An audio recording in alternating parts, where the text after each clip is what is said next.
ಹಾ ನಾಗಾರ್ಜುನ್. ತುಳಸಿ, ಝಾನ್ಸಿ ಕಂಡೀಷನ್ ಇವಾಗ ಹೇಗಿದೆ? ಡಾಕ್ಟರ್ ಏನಂದ್ರು? ಅವಳೇನೋ ಹುಷಾರಾಗ್ತಿದ್ದಾಳೆ ನಾಗಾರ್ಜುನ್, ಆದ್ರೆ ಅಪ್ಪನ ಮನಸ್ಥಿತಿನೇ ಹದಗೆಡ್ತಾ ಇದೆ. ತುಳಸಿ, ಏನ್ ಹೇಳ್ತಾ ಇದೀಯಾ? ಮಾವನ್ಗೇನಾಯ್ತು?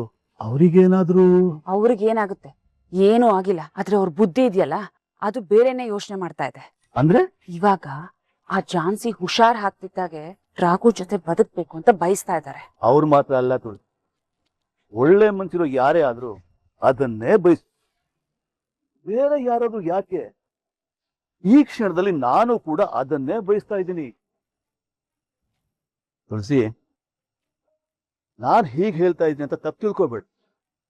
ಇಷ್ಟೆಲ್ಲ ಅಡೆತಡೆಗಳನ್ನ ದಾಟಿ ಇವಾಗ ಏನೋ ಎಲ್ಲ ಒಳ್ಳೇದಾಗ ಒಂದು ಹಂತಕ್ಕೆ ಬಂದು ತಲುಪಿದಾಗ ನೀನು ಮತ್ತೆ ನಿನ್ನ ಬುದ್ಧಿನ ಉಪಯೋಗಿಸಿ ಅವ್ರಿಬ್ರ ದೂರ ಮಾಡೋಕೆ ಪ್ರಯತ್ನ ಮಾಡಬೇಡ ತುಳಸಿ.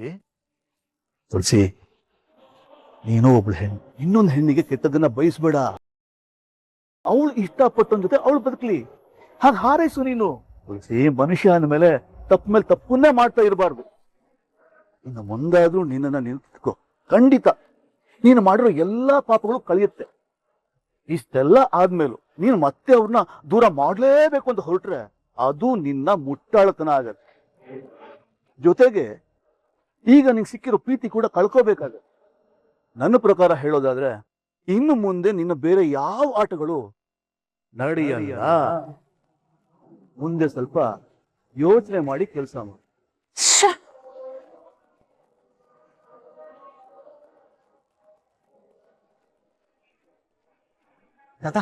ತಾತ ಝಾನ್ಸಿ ಮೇಡಮ್ ಪ್ರಜ್ಞೆ ಬರುತ್ತೆ ಅಂತ ಹೇಳಿದ್ದಾರೆ ಅಷ್ಟೇ, ನೀವು ಬಂದಿಲ್ಲ ನೋಡಿ. ನಿಮ್ಮ ಮೊಮ್ಮಗಳಿಗೆ ಈಗ ಸ್ವಲ್ಪ ಸ್ವಲ್ಪ ಪ್ರಜ್ಞೆ ಬರ್ತಾ ಇದೆ.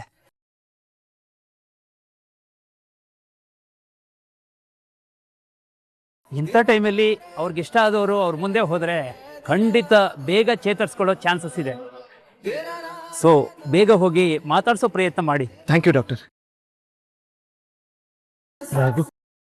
ಮೊದಲು ನೀನು ಹೋಗಿ ಮಾತಾಡ್ಸಪ್ಪ, ಯಾಕೆಂದ್ರೆ ಅವಳಿಗೆ ಆಕ್ಸಿಡೆಂಟ್ ಆದಾಗ ಹಾಸ್ಪಿಟ್ಲಿಗೆಲ್ಲ ಕರ್ಕೊಂಡು ಬಂದು ಓಡಾಡಿದ್ದೆ ನೀನೇಪ್ಪ. ನೀನು ಹೋದ್ರೆ ಅವಳಿಗೆ ಸಂತೋಷ ಆಗ್ಬೋದು. ಹೋಗು ಮಾತಾಡ್ಸು, ಹೋಗು. ಹಾ ತಾತ. ಏ ರಾಘವೇಂದ್ರ, ನಿಂತ್ಕೊಳ್ಳೋ.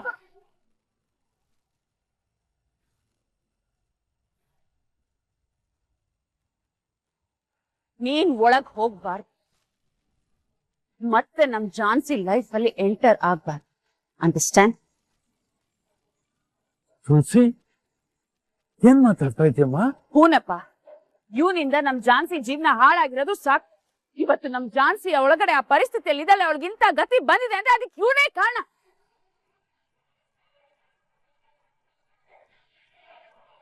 ಇವತ್ ನೀನ್ ನನಗ್ ಬೈದ್ರು ಪರವಾಗಿಲ್ಲ, ನಾನಂತೂ ಇವನ್ನ ಒಳಗಡೆ ಹೋಗೋದಕ್ ಬಿಡಲ್ಲ.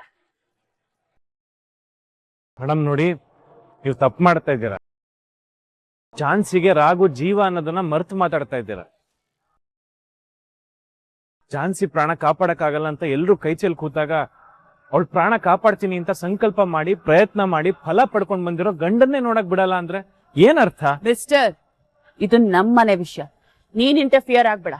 ಸರಿ ಮೇಡಮ್, ಇರ್ಬೋದು ನಿಮ್ಮನೆ ವಿಷಯನೇ, ಆದ್ರೆ ಇದು ತಂಗಿ ಜೀವನದ ಪ್ರಶ್ನೆ. ಇನ್ನೊಂದು ವಿಷಯ ತಿಳ್ಕೊಳ್ಳಿ, ರಾಘುನ ತಂಗಿನ ಯಾರ ಕೈಲೂ ದೂರ ಮಾಡಕ್ ಇನ್ ಮುಂದೆ ಸಾಧ್ಯ ಇಲ್ಲ. ಏಯ್, ನನಗೆ ನಿನ್ನ ಉಪದೇಶ ಅಗತ್ಯ ಇಲ್ಲ. ತುಳಸಿ, ಯಾಕಮ್ಮ ಏನೇನೋ ಮಾತಾಡ್ತಾ ಇದ್ಯಾ? ಯಾರ ಜೊತೆ ಮಾತಾಡ್ತಾ ಇದ್ಯಾ? ಏನ್ ಮಾತಾಡ್ತಾ ಇದ್ಯಾ? ನಿಗಾ ಇಟ್ಕೊಂಡು ಮಾತಾಡು. ಸಾರಿ ಅಪ್ಪ, ನಾನ್ ಮಾತಾಡ್ತಾ ಇರೋದು ನಿಮಗೆ ತಪ್ಪು ಅನಿಸ್ಬೋದು, but please understand my intention. ನಿಂದ ಇದುವರೆಗೂ ನಮ್ ಝಾನ್ಸಿಗೆ ಒಳ್ಳೇದ್ ಏನೂ ಆಗಿಲ್ಲ, ಬರೀ ಕೆಟ್ಟದೇ ಆಗಿರೋದು. ಅದಕ್ಕೆ ನಾನಂತೂ ಇವನ್ನ ಒಳಗಡೆ ಹೋಗೋದಕ್ಕೆ ಬಿಡಲ್ಲ. ತುಳಸಿ, ನಂಗೆ ಸಿಟ್ಟು ಬರ್ಸ್ಬೇಡ ನೀನು. ತಾತ ಒಂದ್ ನಿಮಿಷ, ನಾನ್ ಮಾತಾಡ್ತೀನಿ. ಎಕ್ಸ್ಕ್ಯೂಸ್ ಮೀ, ನನ್ನನ್ನ ಒಳಗಡೆ ಬಿಡಲ್ಲ ಅನ್ನೋದಕ್ಕೆ ನೀವ್ ಯಾರ್ರಿ?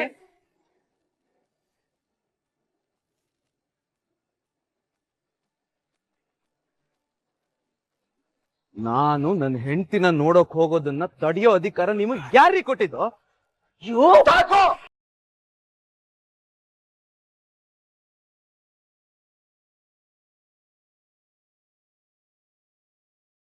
ನಮ್ಮಿಬ್ರು ಮಧ್ಯೆ ಇರೋ ಸಂಬಂಧ ಇನ್ನೂ ಮುಗ್ದಿಲ್ಲ, ಅದು ಮುಗಿಯೋದು ಇಲ್ಲ.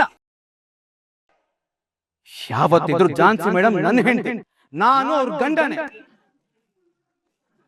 ಒಂದು ವಿಷಯ ಕ್ಲಿಯರ್ ಆಗಿ ಅರ್ಥ ಮಾಡ್ಕೊಳ್ಳಿ, ಇನ್ನು ಮುಂದೆ ಆ ದೇವರೇ ಬಂದ್ರು ನಮ್ಮಿಬ್ರನ್ನ ದೂರ ಮಾಡೋದಿಕ್ಕೆ ಸಾಧ್ಯ ಇಲ್ಲ. ಇದನ್ನ ನೀವ್ ಅರ್ಥ ಮಾಡ್ಕೊಂಡ್ರೆ ನಿಮಗೂ ಒಳ್ಳೇದು, ನಮಗೂ ಒಳ್ಳೇದು.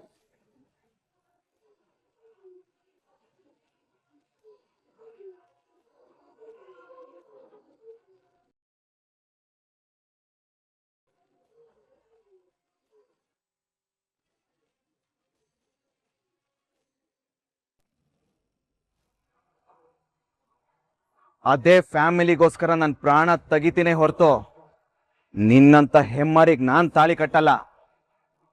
ನನ್ನ ಕೈಲಿ ತಾಳಿ ಕಟ್ಟಿಸ್ಕೊಳೋದಿಕ್ಕೆ ನಿನಗೆ ಯಾವ ಅರ್ಹತೆ ಇದೆ? ನನ್ನ ತಂಗಿ ಬದುಕು ಬೀದಿಗೆ ಬರದೆ ಆದ್ರೆ ನಿಮ್ಮನ್ನು ಬೀದಿಗೆ ತಂದು ನಿಲ್ಲಿಸ್ತೇನೆ.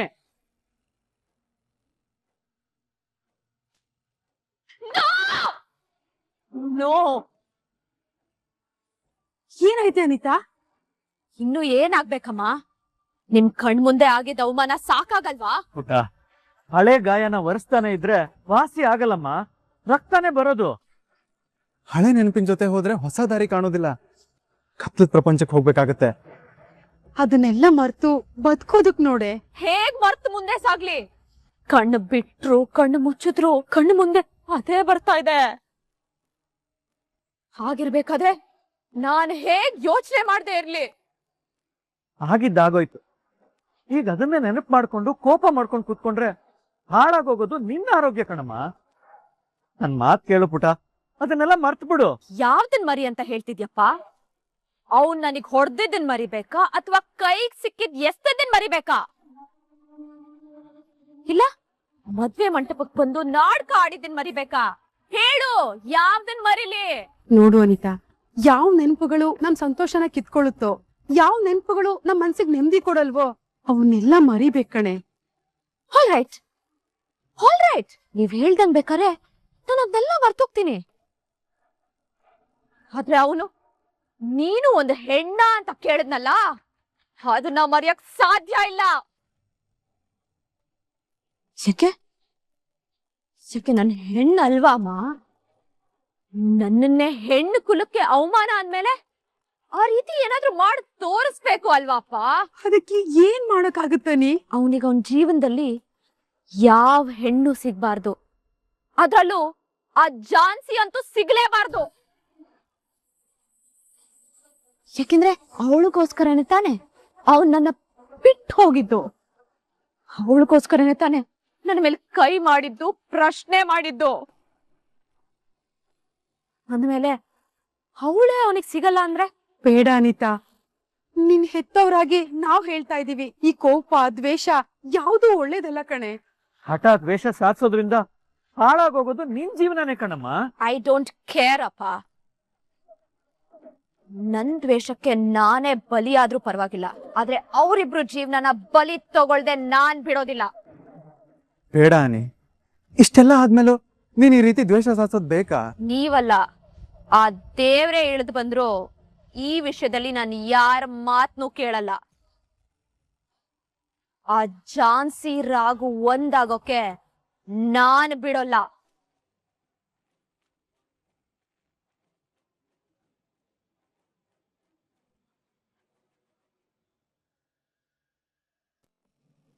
ಡಾಕ್ಟರ್, ಆ ನೆನಪುಗಳೆಲ್ಲ ಮತ್ತೆ ವಾಪಸ್ ಬರುತ್ತಲ್ವಾ? ಅದನ್ನ ಈಗಲೇ ಹೇಳೋದಕ್ಕೆ ಸಾಧ್ಯ ಇಲ್ಲ.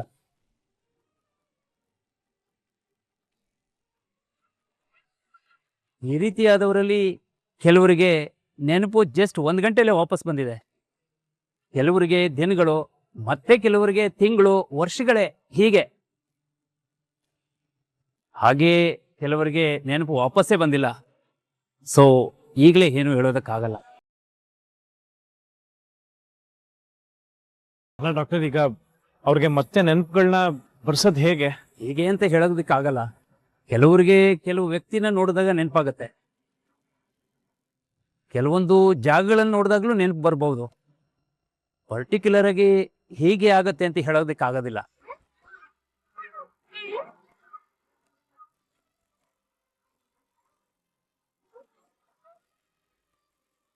ಡಾಕ್ಟ್ರೆ, ಅವಳ ಜೀವನದಲ್ಲಿ ಅವಳು ಮರ್ತು ಹೋಗಿದ್ದಾಳಲ್ಲ, ಆ ದಿನಗಳೇ ಬಹಳ ಮುಖ್ಯವಾದ್ದು.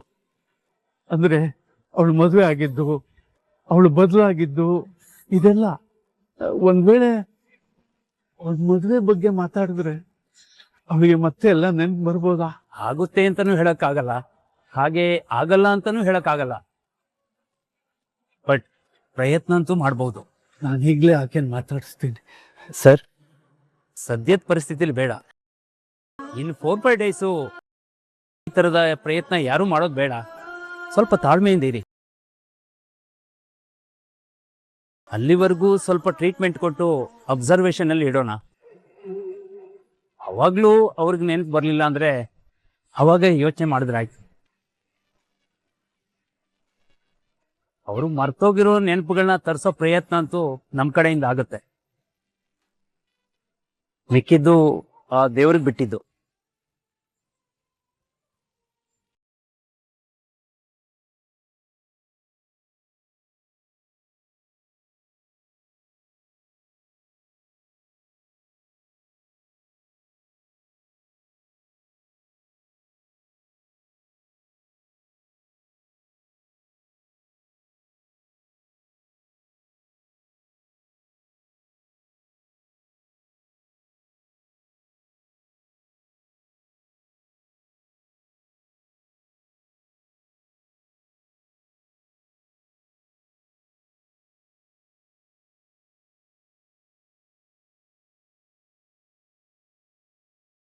ಇವಾಗ ಹೇಗೆ ಅನಿಸ್ತಾ ಇದೆ?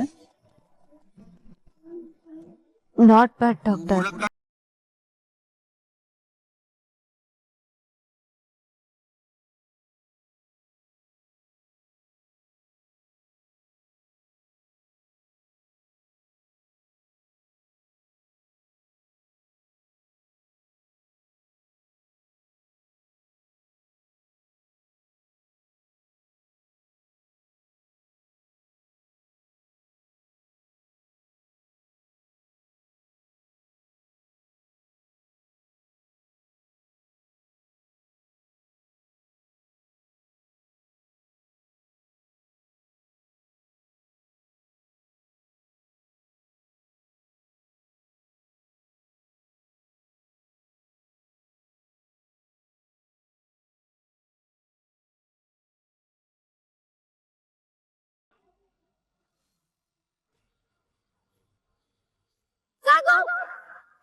ಈ ಕ್ಷಣದಿಂದನೇ ನೀವು ಆಸೆ ಪಟ್ಟ ಬದುಕು ನಿಮ್ದಾಗತ್ತೆ ಮೇಡಮ್. ನನಗೆ ಆಕ್ಸಿಡೆಂಟ್ ಮಾಡ್ದವನ ಇಲ್ಲ ನನ್ನ ಕಾಪಾಡ್ದವನ? ರಾಘು ಏನೋ ಮಾಡ್ತಿದ್ಯಾ? ಬಿಡ ತರುಣ. ತರುಣ್ ಅವ್ರೆ, ತಡಿಬಿಡಿ. ಕೋಪದಲ್ಲಿ ಗಾಡಿಗೆ ಯಾಕೆ ಹೊಡಿತೀರಾ? ಅಲ್ಲಿ ಕಲ್ಲಿದೆಯಲ್ಲ, ಅದು ಕೊಡಿರಿ. ಇಲ್ಲ ಮರ ಕೊಡಿ, ಇಲ್ಲ ಅಲ್ಲಿ ಗಾಡಿ ಕಾಣ್ತಾ ಇದೆಯಾ, ಅದಕ್ಕೋಗಿ ತಲೆ ಚಚ್ಕೊ, ಅವಾಗ ಸರಿ ಹೋಗುತ್ತಲ್ವಾ? ಇಲ್ಲ ರಾಮಾಚಾರಿ ಅವ್ರೆ, ಆದ್ರೆ ಸರಿ ಹೋಗುತ್ತಾ? ಸರಿ ಹೋಗಲ್ಲ ತಾನೆ. ಮತ್ ಯಾಕೆ ಇಷ್ಟು ಹತಾಶೆಗೊಳಗಾಗಿದ್ಯಾ? ಇವಾಗ ನನಗೆ ಉಳಿದಿರೋದು ನಿರಾಶೆ ಹತಾಶೆ ಮಾತ್ರ ಅಲ್ವಾ?